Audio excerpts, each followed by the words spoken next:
planning board is it's an appointed position, and what we do, really, what comes before us are new developments, new commercial building, new residential projects, or commercial renovations, or residential renovations, and things like parks, like the Veterans Memorial.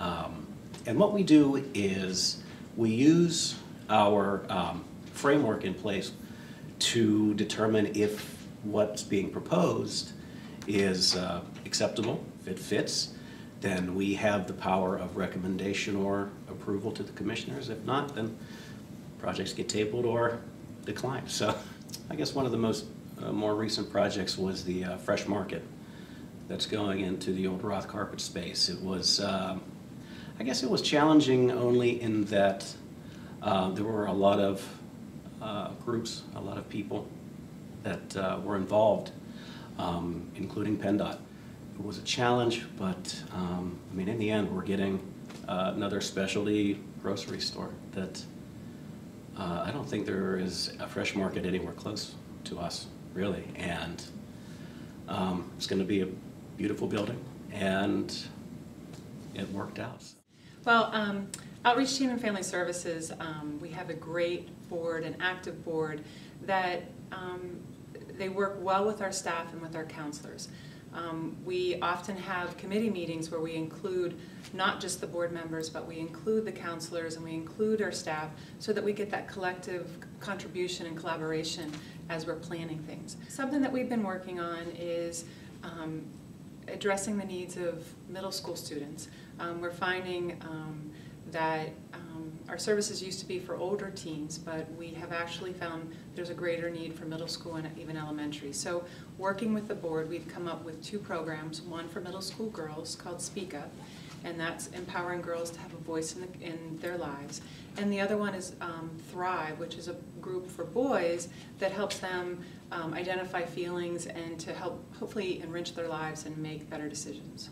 If people want to know more about any of these programs and any of our other programs, you would go to our website, which is www.outreachteen.org.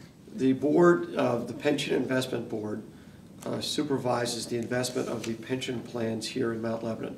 Now, there are 3 pension plans in Mount Lebanon, one for the fire department, one for the police department, and one for the municipal employees. And our job is to look at those investments, look at how they're invested, and we try to grow cautiously that nest egg, because after all, this is the money of the municipal taxpayers who put into these funds, and we are duty bound to make sure that that is invested properly. We're lucky in our board that we have an actuary, and we've tried as as people move and other people come on the board, always filling that actuary spot with an actuary. We want to have that expertise on the board. Another spot we have is someone who is a financial manager, someone who would sell investments and so forth on a retail side. Again, when the person is aged out or timed out or moved out, the person who replaces, again, making sure they have that expertise. From my standpoint, where I'm coming from is I'm a businessman. In my business, we have a 401k, we have a defined benefit plan. As part of what I do through the business, I'm sitting on the committees to see what funds we're invested in. So we try and take those expertise, those various expertises that we all have, and apply those to the Mount Lebanon funds. An historic preservation board, especially in a community like Mount Lebanon, which has such a unique history, helps the commission as well as the community to understand what makes the community special.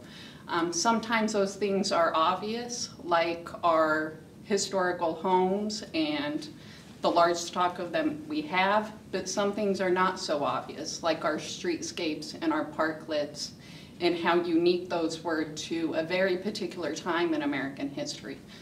So the Historic Preservation Board serves to really keep those things on the top of the minds of the decision makers in the community. The Historic Preservation Board has undertaken a huge project this year. We are working toward a National Register nomination. This will have a district within Mount Lebanon placed on the National Register of Historic Places.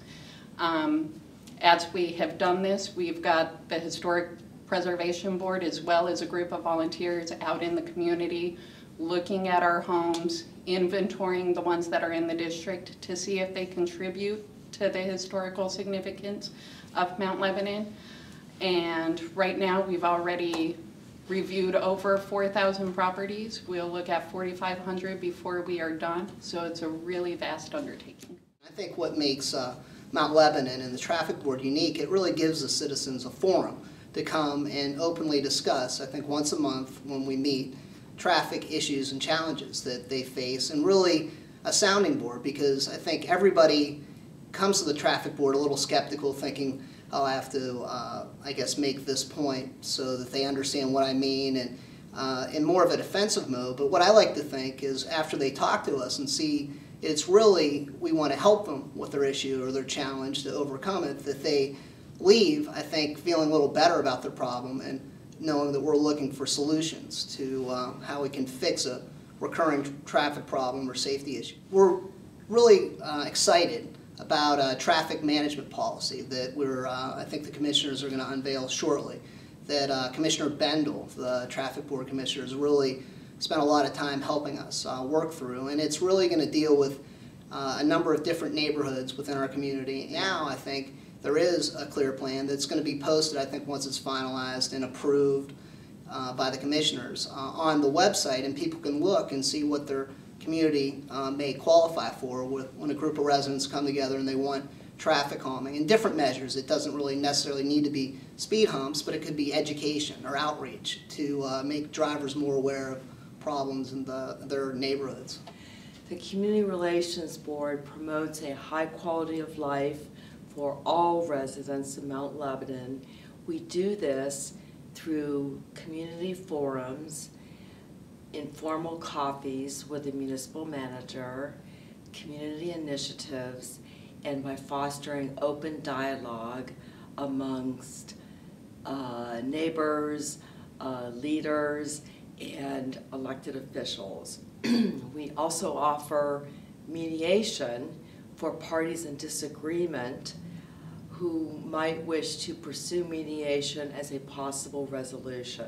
In September of 2011, our board hosted a public forum called Can We Disagree Without Being Disagreeable? We assembled a panel of 5 experts from the field of political science education, journalism, mediation, psychology, and religion.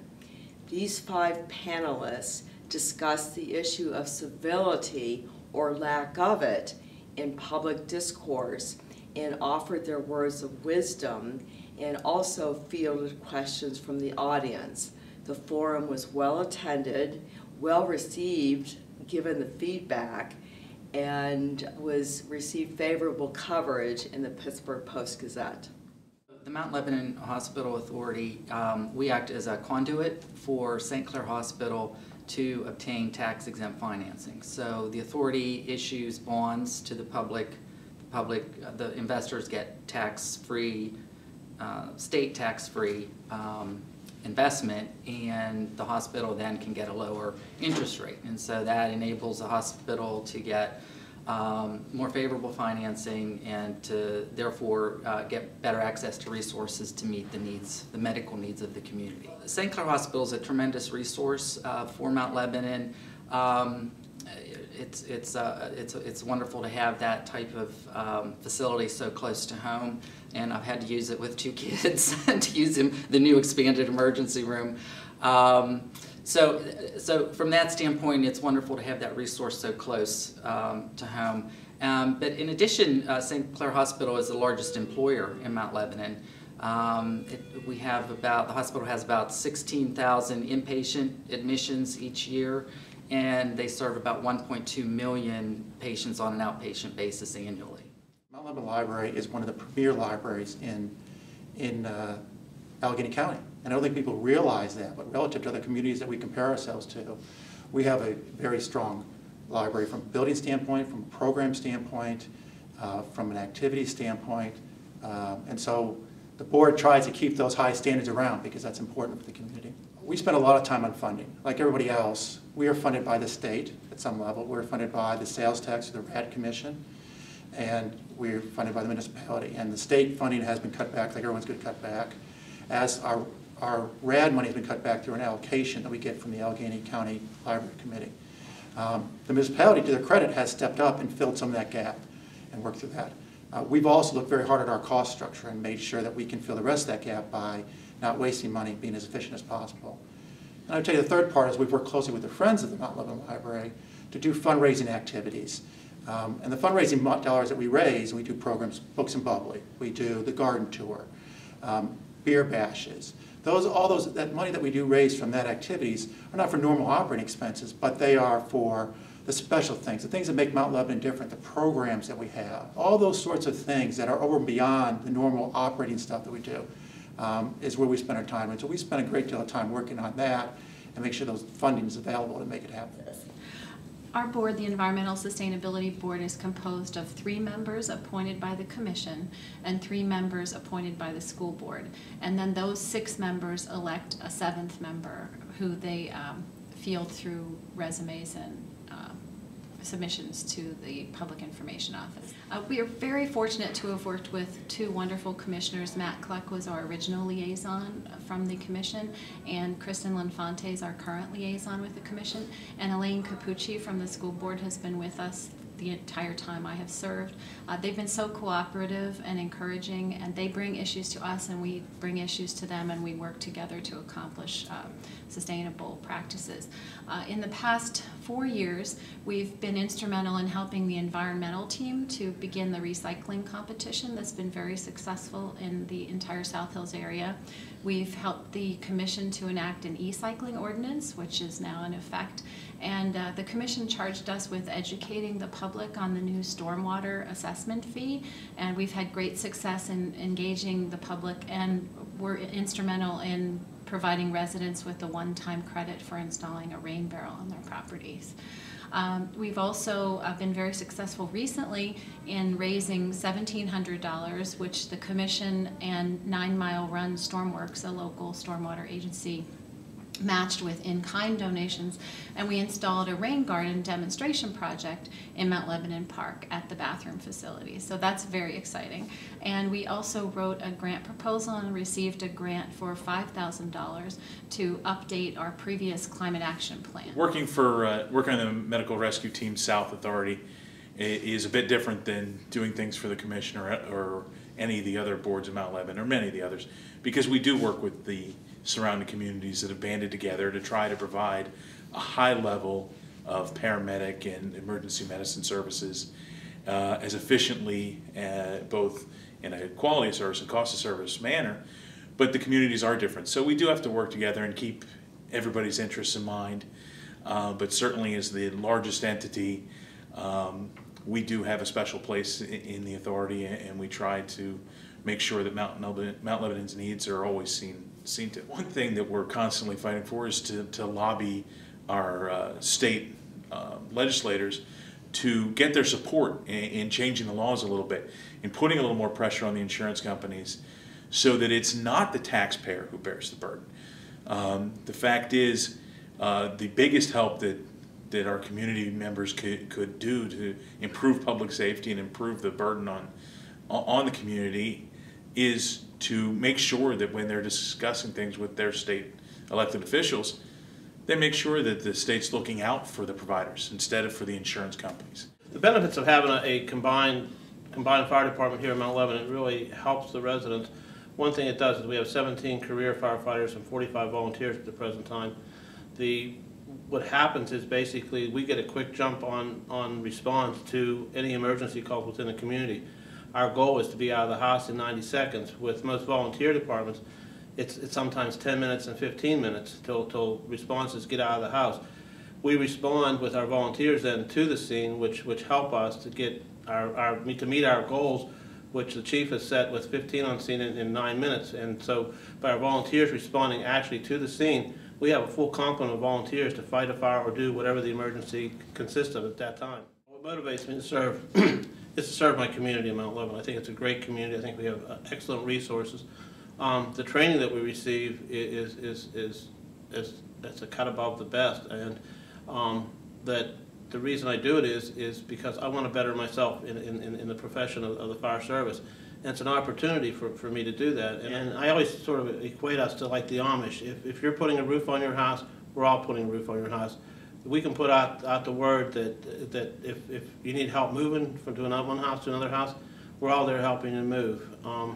When one of us are down, we're all there to support.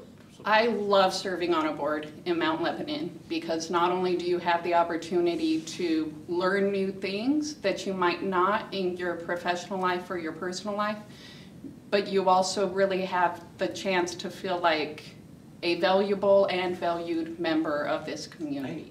I just love Mount Lebanon. We've been here, 7 years, and we're staying. And I just want to make sure that I'm a part of where we're going here.